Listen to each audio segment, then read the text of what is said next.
안녕하세요. 김경석 강도사입니다. 오늘은 창세기의 첫 번째 부분인 1장에서 11장 인류 보편의 역사의 이야기에 대해서 나눠보려고 합니다. 창세기는 시작부터 쉽게 넘어갈 수 없는 놀라운 이야기로 시작하고 있습니다. 그런데 보통 이런 놀라운 이야기를 우리는 잘 못 느끼고 그냥 쉽게 넘어가는 경우가 많습니다. 창세기는 이렇게 시작합니다. 태초에 하나님이 천지를 창조하시니라. 이 말씀을 보통 천지창조를 시작하는 소개 정도로 이해하는 경우가 많습니다. 그런데 이 말씀은 하나님이 이스라엘에게 하신 첫 번째 자기 선포의 말씀입니다. 하나님이 어떤 분이신지를 알려주고 이 성경을 시작하신다는 말입니다. 하나님은 바로 태초, 시간을 창조하시고 천지, 공간을 창조하신 창조주라는 말입니다.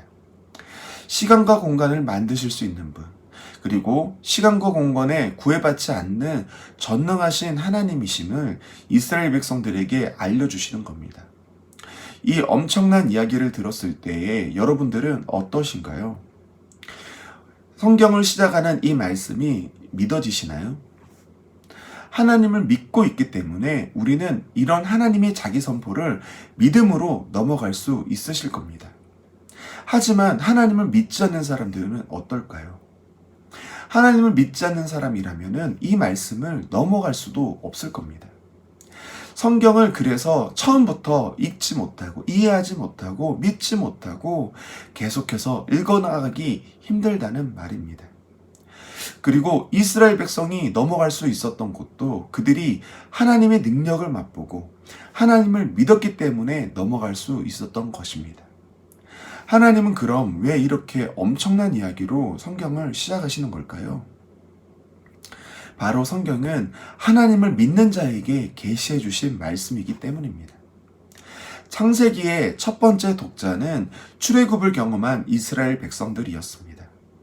출애굽 가운데에 하나님의 놀라운 능력을 맛본 이스라엘 가운데 하나님이 어떤 분이신지를 알려주시기 위해서 주신 책이 바로 이 창세기란 말입니다. 이스라엘 백성은 10가지 이적으로 애굽의 바로를 꺾으신 것과 홍해를 가르시고 뭇을 걷게 하신 놀라운 일을 경험해서 광야로 나왔습니다. 하나님의 이런 놀라운 능력에 정신없이 나왔지만 문득 그들이 하나님이 어떤 분이신지를 모른다는 것을 깨닫습니다.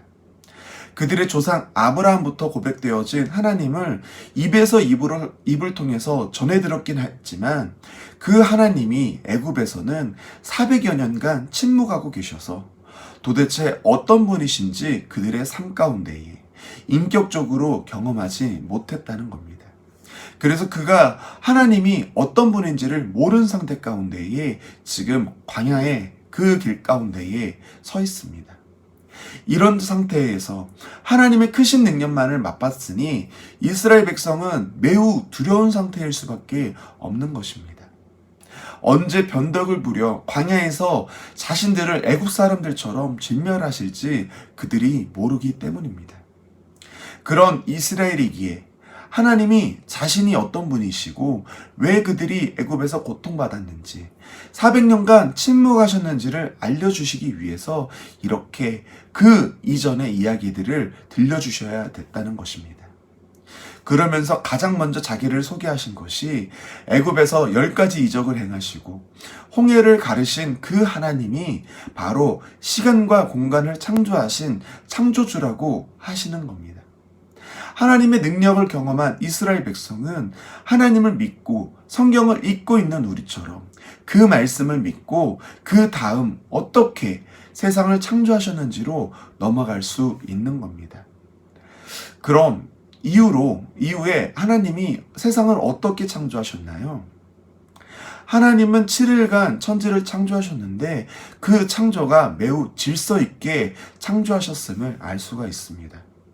먼저 3일간 빛과 궁창 그리고 땅과 같은 큰 틀을 만들어 주셨습니다. 그리고 그 다음 3일 동안은 그 만드신 공간에 세밀한 창조를 행하셨습니다. 빛을 각각 주관할 광명체를 만드시고 윗 궁창에는 새를, 아래 궁창에는 물고기를 만드셨습니다. 그리고 땅에는 땅의 생물들을 만드시고 그리고 마지막으로 하나님의 형상을 따라 인간을 창조하셨습니다. 그리고 이 모든 창조는 하나님이 보시기에 심히 좋았다고 평가를 하시며 일곱째 날에는 안식하심으로써 창조를 완성하십니다. 하나님께서 각 날에 창조를 행하시며 끝에 보시기에 좋았더라라고 하고 여섯째 날은 보시기에 심히 좋았다고 하시는 것은 하나님의 창조가 완벽했다는 말입니다. 유치원생이 어떤 미술 작품을 보고 좋았다고 하는 것과 미술의 전문가가 어떤 미술 작품을 보고 그 작품이 매우 좋다고 하는 그 이야기에 엄청난 차이가 있으심을 아실 겁니다. 그 실력에 따라서, 그 사람의 실력에 따라서 칭찬의 가치가 달라집니다. 그렇다면 지금 하나님께서 세상을 창조하시고 보시기에 심히 좋았더라 라고 한다면 그 창조의 완성이 얼마나 완벽했을까요?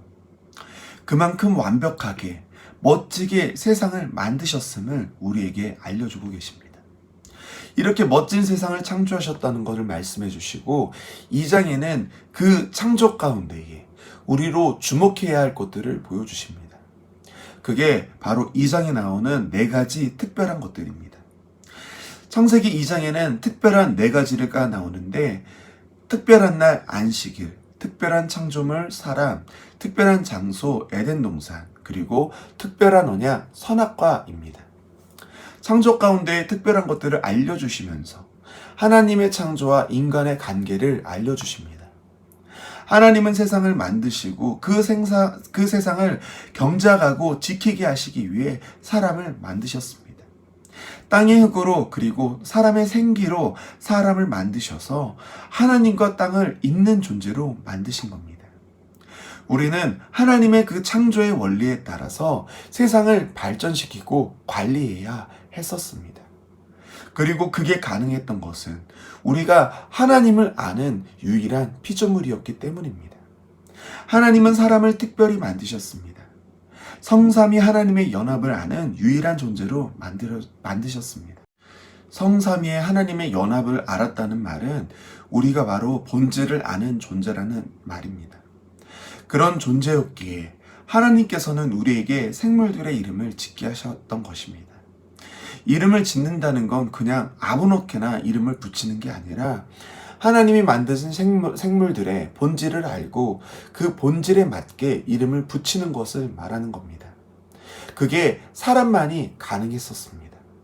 이렇게 피조물 가운데에 아름답게 완벽하게 만들어진 존재가 바로 우리 인간이었습니다. 근데 여기까지 들으면 이 말씀을 들은 이스라엘 백성들에게 어떤 의문이 들겠습니까? 이런 의문이 아마 들 것입니다. 그럼 지금 우리의 모습은 뭘까?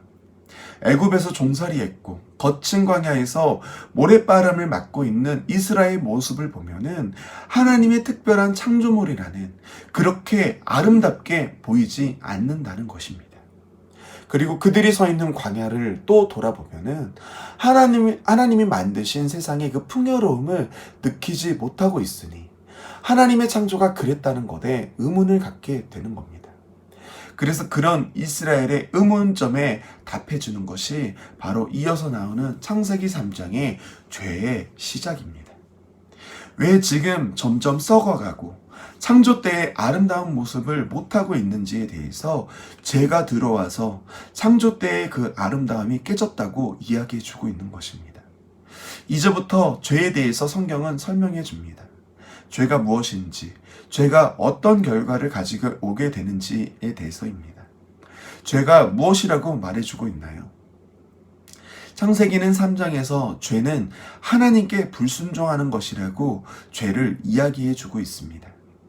하나님은 분명하게 다른 것은 다 괜찮지만 단 한 가지 에덴 동산 중앙에 있는 선악을 알게 하는 나무의 실과는 먹지 말라고 하셨습니다. 그러면서 이것을 먹는 날에는 반드시 죽는다고 하셨습니다. 사람에게 주신 단 한 가지의 언약이었습니다. 근데 아담과 여자는 그 언약을 불순종함으로 죄가 이 땅 가운데에 들어오게 되었다는 것입니다. 이렇게 선악과의 이야기를 하게 되면은 세상 사람들은 이에 대해서 의문점을 갖고 묻습니다. 그럼 하나님이 선악과 안에 악을 만드신 것이 아니냐고요. 그런데 그것은 악과 죄라는 것을 어떤 특별한 실체라고 생각하기 때문에 그런 것입니다. 성경이 악과 죄를 무엇이라고 하는지 모르기 때문에 나오는 질문이라는 겁니다. 성경에서는 선은 어떠한 특별한 실체를 이야기하는 것이 아니라 하나님의 본질, 성품을 선이라고 이야기합니다. 오직 선하신 분은 하나님 한 분밖에 없다고 하십니다. 그렇다면 우리가 선할 수 있는 것은, 선이라는 것은 선하신 하나님과 연결된 것을 선이라고 이야기하는 것이고, 그에 반대되는 악이라는 것은 선하신 하나님과 끊어지는 것을, 그리고 하나님을 거절하는 것을 악이라고 이야기한다는 사실을 기억하셔야 된다는 겁니다. 하나님께서 선악을 알게 하는 나무의 실과를 먹지 말라고 하신 것은 그렇다면은 이런 말입니다. 너희가 나를 너희의 하나님으로 여긴다면은 이것만은 하지 말라고 말씀하셨던 것입니다. 이것을 하게 된다면은, 내가 너에게 하지 말라는 이것을 하게 된다면은 너희는 나를 너희의 하나님으로 여기지 않는다고 말씀하신 것입니다. 선악을 알게 하는 나무의 열매에 악이 담겨 있어서 그 열매를 먹으면 열매에 있던 악이 사람에게 넘어오는 것이 아니라는 말입니다. 하나님을 왕으로 여기지 않고 거절하는 것 그 자체가 바로 악이고 죄란 사실을 우리는 기억해야 합니다. 그래서 뱀이 아담과 여자를 어떻게 꼬십니까? 너희가 하나님같이 되어 선악을 알게 될 것이라고 합니다. 여기서 하나님과 같이 된다는 말이 무엇입니까? 하나님을 선과 악을 결정하는 주권자로 여기는 것이 아니라 선과 악을 구별하는 기준이 바로 자기 자신이 된다는 말입니다. 하나님의 주권을 인정하지 않고 내가 바로 나의 주권자가 된다는 말입니다. 하나님과의 관계를 깬다는 말이죠. 그 말을 듣고 아담과 여자는 선악을 알게 하는 열매를 먹게 되는 겁니다. 그렇게 그 열매를 먹게 되므로 어떻게 되나요? 눈이 밝아짐으로 선악을 알게 되었습니다.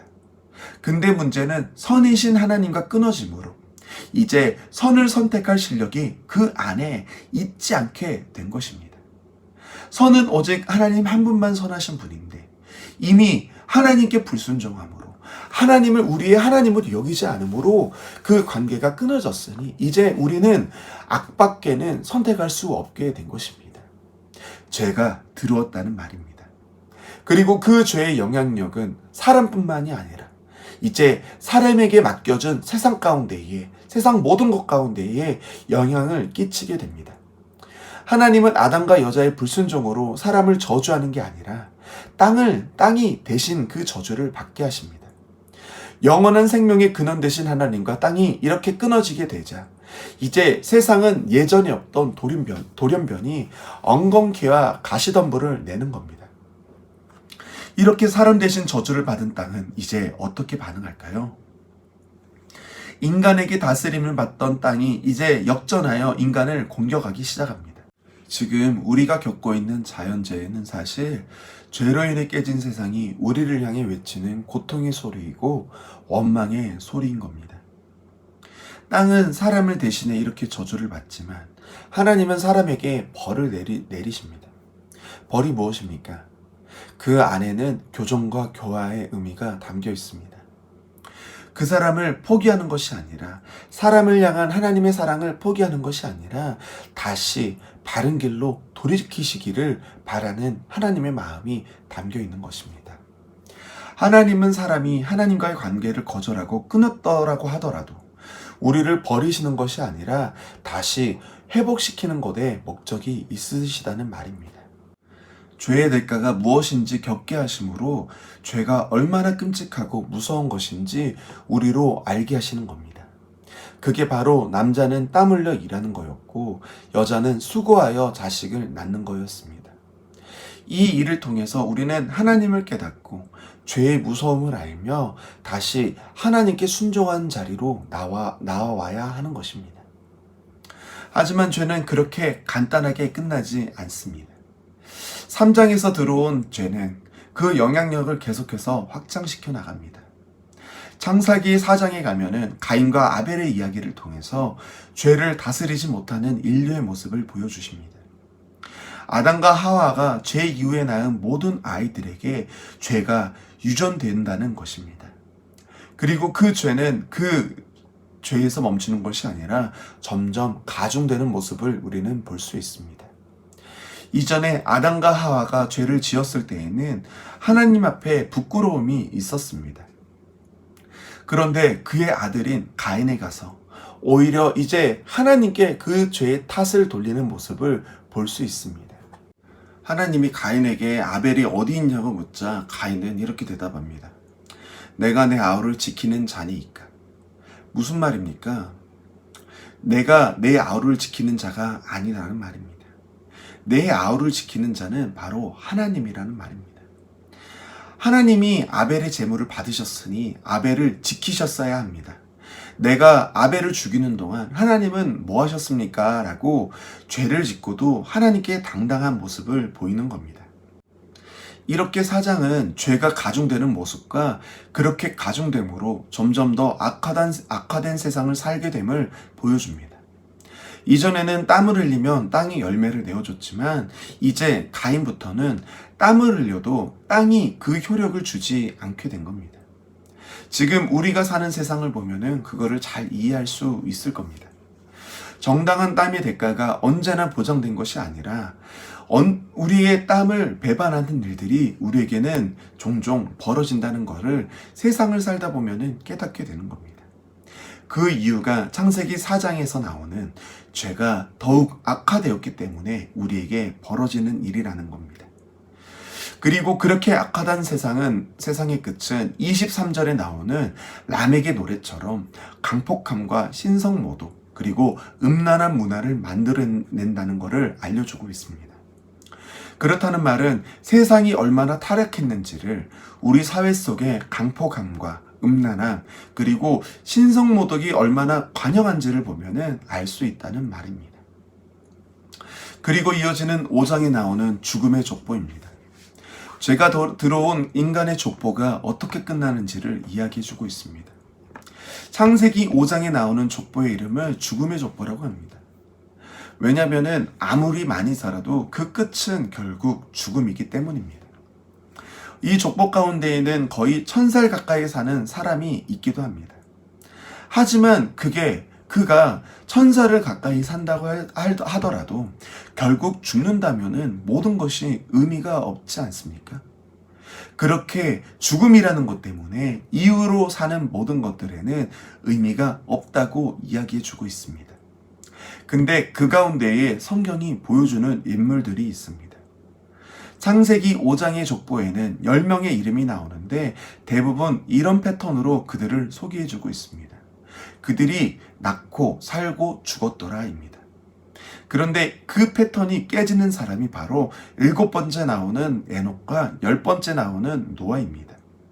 이렇게 패턴이 깨지는 것을 보여주면서 우리는 그 두 인물에 집중할 수밖에 없을 것입니다. 어떻게 에녹이 죽음을 보지 않았을까요?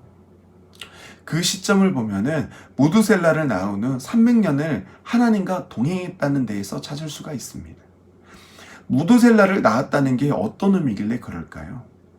그건 우리가 히브리인들이 이름을 어떻게 생각하는지를 알아야지 그 의미를 알 수 있습니다. 히브리인들은 이름을 지을 때 그냥 짓는 것이 아니라 그의 본질을 가지고 짓습니다. 지금은 안 그러겠지만 그때 당시에는 그랬었습니다. 무두셀라의 이름의 뜻은 칼의 사람, 병기의 사람, 그리고 쏘아진 활, 그가 죽으면 심판이 임한다라는 뜻입니다. 그런 이름을 아버지 에녹이 그에게 지으면서 어떻게 했었을까요? 에녹은 계속해서 무두셀라를 지켜봤을 것입니다. 왜냐하면 그가 죽으면 심판이 임하기 때문입니다. 자나깨나 앉으나서나 계속해서 무두셀라를 묵상했을 것입니다. 그렇다는 것은 그가 죽음을 보지 않고 하나님이 데려가신 이유는 그가 계속해서 하나님을 알려주신 것에 집중하고 그 삶의 방식을 따름으로 하나님과 동행함으로 죽음이 왕노릇하지 못했다는 이야기입니다. 그리고 또 죽었다는 내용이 나오지 않는 인물이 노아입니다. 우리의 시선을 또 노아에게 집중시킵니다. 노아의 이야기는 앞으로 나오는 홍수의 이야기 가운데에 자세히 나옵니다. 6장부터 시작되는 홍수의 사건, 포로우바는 모든 생명을 진멸하는 물심판의 사건입니다. 6장 5절에 보면은 세상을 심판하는 이유가 이렇게 나옵니다. 여호와께서 사람의 죄악이 세상에 가득함과 그의 마음에 생각하는 모든 계획이 항상 악할 뿐임을 보시고 심판을 하신다고 하십니다. 그들에게 가망이 없기 때문에 심판하신다는 것입니다. 이런 심판이 끔찍해 보이는 것이 사실이지만 사실 하나님과 끊어진 생명체는 그 근본이 흙이기 때문에 다시 흙으로 돌아가는 것이 정상입니다. 생명의 근원과 끊어져 태어나면서부터 죽음을 향해 가는 생명체의 한계입니다. 그런데 그런 끔찍한 죄 가운데에 8절을 보면 하나님의 은혜를 입은 자가 나옵니다. 그는 9절에서 의인이고 당대의 완전한 자라고 평가됩니다. 여기서 우리는 그 완전함이 정말 완전한 것이 아니라 그때 당시에 완전했다고 봐야 합니다. 그나마 완전한 자라는 말입니다. 그런 자라도 있어서 하나님은 그에게 은혜를 입히셔서 심판 가운데에 보호하셨습니다. 하나님의 은혜로 생명을 구한 겁니다. 그렇게 은혜를 입은 노아는 홍수가 그친 이후 방주에게 나오게 되자 하나님께 제단을 쌓고 번제를 드립니다. 그 번제를 받으시고 하나님은 창세기 8장 21절에 이렇게 말씀하십니다. 여호와께서 그 향기를 받으시고 그 중심에 이르시되 내가 다시는 사람으로 말미암아 땅을 저주하지 아니하리니 이는 사람의 마음이 계획하는 바가 어려서부터 악함이라. 내가 전에 행한 것 같이 모든 생물을 다시 멸하지 아니하리니. 사람의 마음이 계획하는 바가 어려서부터 악함이라는 창세기 6장에서 나오는 물심판의 이유가 아닌가요? 그런데 여기서는 오히려 그렇기 때문에 다시는 모든 생물을 멸하지 않는 이유가 되었습니다. 도대체 6장과 지금의 차이는 무엇일까요? 바로 하나님께 번제를 드린 차이입니다. 제단을 쌓고 번제를 드렸다는 것은 이런 의미가 있습니다. 자신들의 악함을 스스로 인정한 것입니다. 죄를 인정했다는 말입니다. 우리는 죄인이라는 것을, 우리의 죄를 대신해서 짊어질 것이 필요하다는 것을 인정한 것입니다. 하나님은 이렇게 제사를 드리면 다시는 심판하지 않으시겠다고 하고 계십니다. 이건 어디까지 연결되는 겁니까? 바로 예수 그리스도까지 연결되는 이야기입니다. 우리가 죄인임을 고백하고 그 죄를 대속해 주실 예수 그리스도를 믿음으로 고백하게 되면은 우리에게 있을 그 심판, 불심판을 경험하지 않게 된다는 말입니다. 그렇게 하나님은 노아에게 은혜를 입히시고 계속해서 축복하십니다. 9장 1절에 그들에게 생육하고 번성하여 땅에 충만하라 라고 말씀하십니다. 이 말은 창조 때에 우리에게 주신 복을 거둬가지 않으신다는 것입니다. 그럼 그 이후의 인류는 어떻게 해야 할까요? 하나님의 은혜로 홍수 가운데에 8명만 살아남았는데 그 은혜를 입은 인류는 하나님의 은혜를 기억해서 계속해서 하나님께 순종하며 살아가야 했었습니다. 그런데 노아의 이야기의 끝에 무엇이 나옵니까? 그들이 은혜를 기억하지 못한다고 나오고 있습니다. 노아의 아들들은 노아로 인해서 구원을 받은 사람들입니다. 노아의 자녀이기 때문에 방주에 타서 그의 생명을 보존받았습니다. 그럼 노아를 통해 받은 그 은혜를 기억해야 했습니다. 그런데 22절에 보면은 어떤 일이 벌어집니까? 그의 아들 함이 그 노아의 은혜를 잃어버리고 아버지 노아의 치부를 공개적으로 선언하며 배반하는 모습이 나타나고 있습니다. 은혜를 잊은 인류의 모습이 계속돼 간다는 말입니다. 그 끝이 어디냐? 바로 뒤이어 나오는 바벨탑에서 그 끝을 보여주고 있습니다. 10장에 나오는 셈과 함과 야벳의 족보는 모두 70명의 이름이 나옵니다. 야벳의 족보에 14명, 함의 족보에 30명, 그리고 셈의 족보에 26명 하여서 합해서 70명이 나옵니다. 여기서 성경의 숫자적 개념에 대해서 우리가 알 필요가 있습니다. 70이라는 성경의 숫자적 개념은 열국을 상징합니다. 홍수 이후에 살아남은 것은 노아와 그의 아들들 3명과 그리고 그의 아내들 4명, 총 8명밖에 없었습니다. 그렇다면 그 안에서 나온 자손들이 세상 모든 인류라는 말입니다. 바로 열국입니다. 그런데 그런 인류의 결국이 어떻게 됩니까? 11장에 보면은 바벨탑을 쌓습니다. 홍수 가운데에 은혜로 구원받은 인류가 결국 죄를 제어하지 못하고 하나님께 도전하는 바벨탑을 쌓더라가 인류의 보편적 역사의 이야기라는 것입니다. 세상은 계속해서 하나님을 하나님으로 인정하지 않고 자신의 이름을 내기 위하여 흩어지지 않기 위하여 바벨탑을 쌓아 나갈 것입니다. 세상이 아무리 좋게 보여도 그 끝은 하나님께 불순종하는 방향으로 나아갈 것입니다. 그게 세상이라고 성경은 이야기해주고 있습니다. 여기까지의 이야기를 들은 이스라엘 백성의 마음은 어떨까요? 아마 절망할 것입니다. 결국은 불순종으로 인한 심판이라고 하면은 그 안에 희망이 안 보이는 것 아닙니까? 그런 절망하는 이스라엘 백성에게 하나님은 계속해서 말씀해 주십니다. 그게 끝이 아니라고요. 10절에 셈의 족보를 다시 보여주십니다. 11장에 나오는 셈의 족보는 10장에 나오는 셈의 족보와는 조금 다르게 진행됩니다. 10장에서는 에벨의 족보를 욕단이 이었는데 11장에서는 에벨의 족보를 벨렉이 있습니다. 하나님은 바벨탑을 쌓는 그 세상의 족보 가운데에 작은 족보를 쪼개셔서 16절에 나오는 아브람까지 연결시켜 가심을 보여주시는 것입니다.